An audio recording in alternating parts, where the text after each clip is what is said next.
resistance between point A and point B. So these two are in series, and they are in series with the resultant of 6 and 9. So if I call that resultant as R1, so we have 1 by 6 plus 1 by 9. And I have over here the LCM as 18. 6 3s are 9. So that is 5 by 18. And this is 1 over R1. So R1 is 18 over 5. And that will be 3.8 ohms. Now this 3.8 ohm can be assumed to be in series with these two resistors. So this is point A, this is point B, this is 5 ohms, this is 12 ohms, and this is 3.8 ohms. So the effective resistance is 5 plus 12 plus 3.8, that will be 20.8 ohms. So this is the resistance for the question A. Now in question B, these two are in series, and their resultant is parallel to each other. So if I call that as R1, that is 12 plus 6, that is 18 ohms, and R2 is 5 plus 4, that is 9 ohms. So we have 1 over R as 1 over R1 plus 1 over R2. Then what we get is 1 over 18 and 9. LCM is 18. So this is 1 and 2. So we get R as 18 upon 3, and the resultant is 6 ohm. Okay. Now again, they are asking us to find the resistance between point A and point B and leaving at point B. So if you have the current I entering, so you will have I1 flowing here and I2 flowing there. So I1 will flow to this point and I2 will flow through these three resistors. So 1, 2, and 3 are in series. So you have R1 as 5 plus 5 plus 5, and R1 will be equal to 15 ohm. Now these three resistors will be parallel with this resistor. So therefore what we have is 1 upon R equal to 1 upon 15 plus 1 upon 5. Now 15 is here, this is 1 and this is 3. So R will be equal to 15 by 4, and the resultant will be 3.75 ohms. Now this is the resistance between point A and B. Now next question, we want the resistance between again point A and B. Okay, so here if you imagine the current entering, that current is going to branch out as I1 and I2. Current I1 flows through these two, current I2 flows through these two and flow out as I. So we will have these two resistors in series. So that I'm going to write as R1 as 5 plus 5 equal to 10 ohms. And I'm going to write R2 as 5 plus 5, that is another 10 ohms. Here you need to understand that these two are in series. So, these two are parallel to each other. So 1 upon R is 1 upon R1 plus 1 upon R2. And that will be 1 by 10 plus 1 by 10. That is 1 plus 1. And here you have 2 by 10. So R will be 10 by 2 and R will be 5 ohms. So this is the resultant for question number D. The current flowing over here will branch into 2. Okay, so the current, suppose this is I1, the same current flows through 7 and 3, and there will be I2 that will be flowing through 10. So what are we going to first find is the resultant of this. So here we have R1 as 7 plus 3.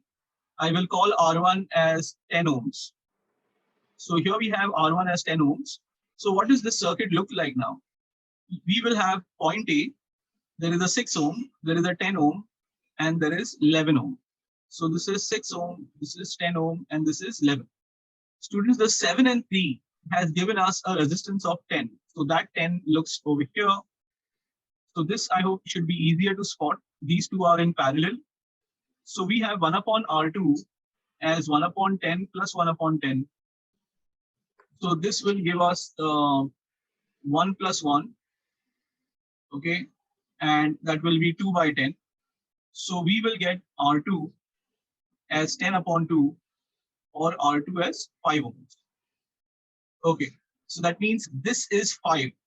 So our circuit will be, we will have a 6 ohm, a 5 ohm, and 11 ohm.